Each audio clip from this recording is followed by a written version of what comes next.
right, welcome back from the break. My name is Komla Kluch, and I will do some other stories and going to the presidency, specifically the chair of the ECOWAS, President John Dramani Mahama, who is saying that he will focus on security and help reduce the threat of terrorism as chairman of the ECOWAS. Let's listen to what he had to say at the JAS. Let's hear what he had to say.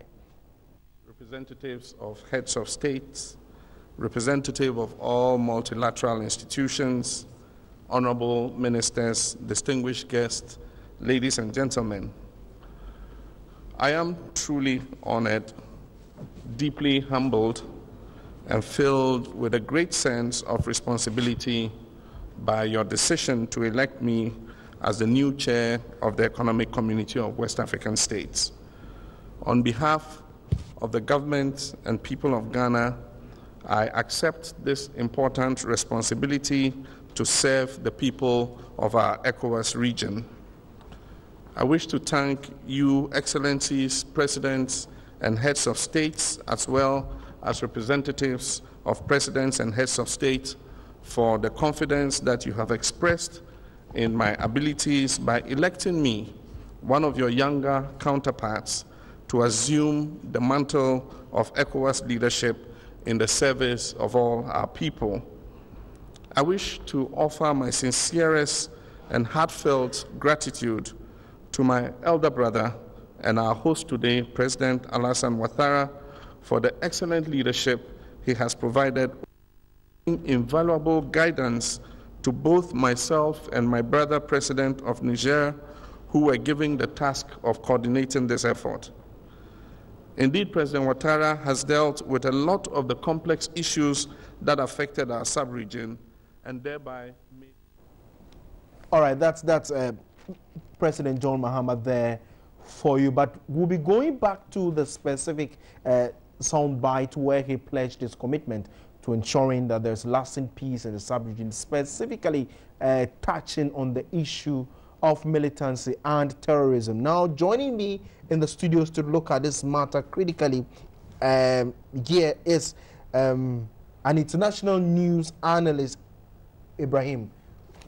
Welcome to News at 10. Thank you so much. It's always a pleasure being here. Most grateful, Ibrahim. Yeah.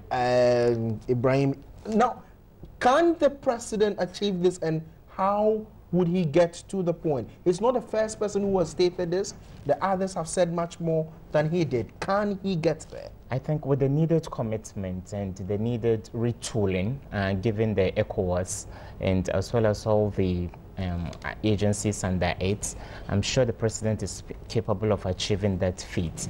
But first of all, as fellow citizens of one country with a common destiny, I think the onus lies upon us to extend our felicitations to the president on such a great feat he has achieved. And he's not the first person. It's not a novelty to us. Past presidents J. Kufuor and Jerry Rawlings also at various points of their tenure also were appointed. They assumed the position of heads of ECOWAS. And therefore, Ghana brings onto the table some considerable amount of experience in an arena that is about championing the cause of the West African sub-region. He has made a pledge that he's going to tackle terrorism squarely. And this is not the first time the president has made such a commitment.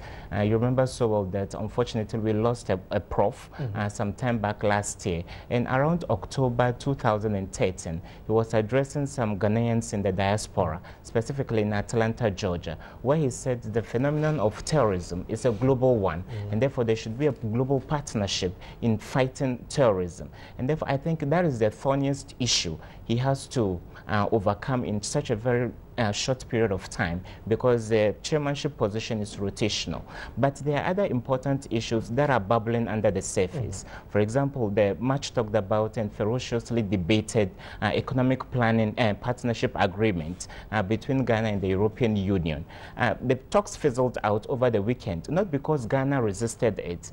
Ghana and La Côte d'Ivoire consented to the agreement, but the voice of dissent came from the Nigerian quarters. And therefore he has up to 2 months, because a special Special Select Committee has been constituted to look at the technical aspects of the agreement, so that within the next 2 months, the president would have to take the bull by the horn, either to follow the masses, there's so many myriad voices that are calling for kicking against such an agreement, or find reason with the Nigerians and forge ahead. And then within this same 1 year, the president is to achieve a common currency for the Anglophone countries within the sub-region, including Francophone Guinea-Conakry. And this has been in the offing for the past 14 years. First of all, it was conceptualized in the year 2000, and by 2003 it should have been realized. But unfortunately, our leaders kept pushing the goalpost, and it hasn't been achieved. No. And therefore, the president as the chairman of the ECOWAS would have to do a lot in very little time to achieve so many things for the West African sub-region. In doing a lot,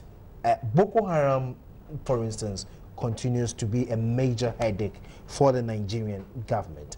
And we are not too sure even if it is extended beyond the boundaries of Nigeria. Do we have what it takes to be able to fight terrorism, apart from the talk shows? They've said it, yes, but do we have what it takes to?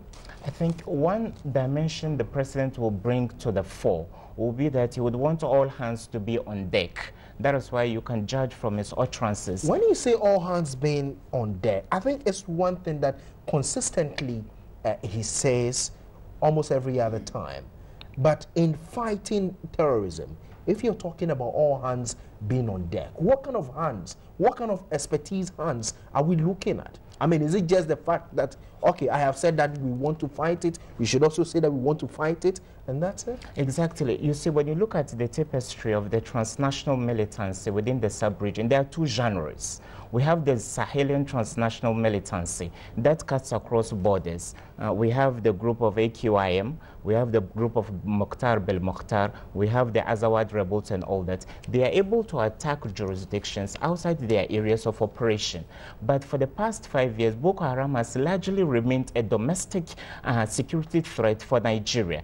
But when the president talks about all hands being on deck, then perhaps we would want to seek the assistance of our former colonial masters, because to a large extent, the Sahelian rebels have been quiet in the past 2 years.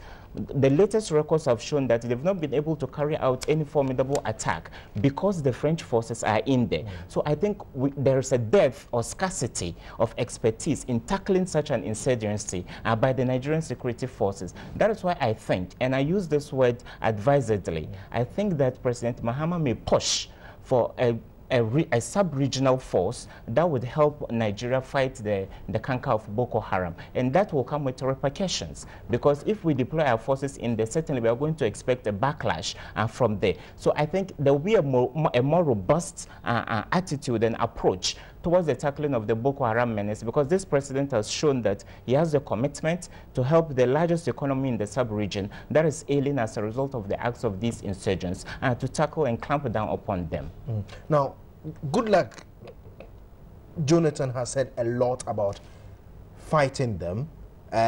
Do you think that with the posturing of President John Mahama now, he is drawing the attention of terrorist group towards himself, not himself as a person, but as a people in the country? I think when you critically study the dynamics of the militancy, I don't think Ghana is under any direct threat from the activities of transnational militancies. It may take quite some time, and that is a destination we don't want to reach anytime soon. I don't think even if Ghana is committed either militarily or logistically to the fight against Boko Haram, there will be an immediate threat to our homeland security. But we should tread cautiously, and that is why I think, you see, there are so many groups that have mushroomed from Boko Haram. We have splinter groups within Boko Haram. They are the core elements. Then we have the radical aspect, and we have the political aspect as well. And I know so well that the phenomenon will change drastically after Nigeria goes to the polls in 2015,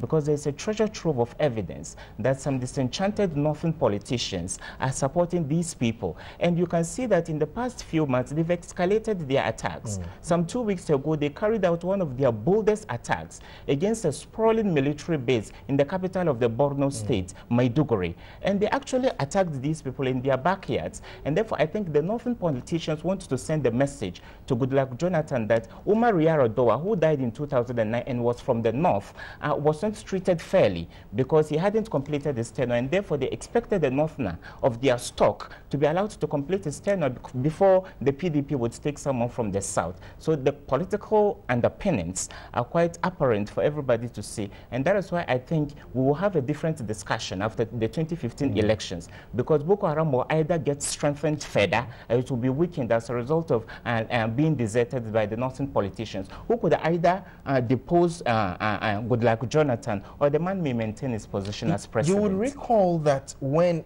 Kenya sent its troops to Somalia, the group Al-Shabaab attacked Kenya because of that. Would we not see something similar to that here? It's a possibility, but proximity is the watchword here. You know, Kenya shares direct borders with Somalia, and there is a crossbreed of, you know, Somalis both in the Somalian jurisdiction as well as in the Kenyan one.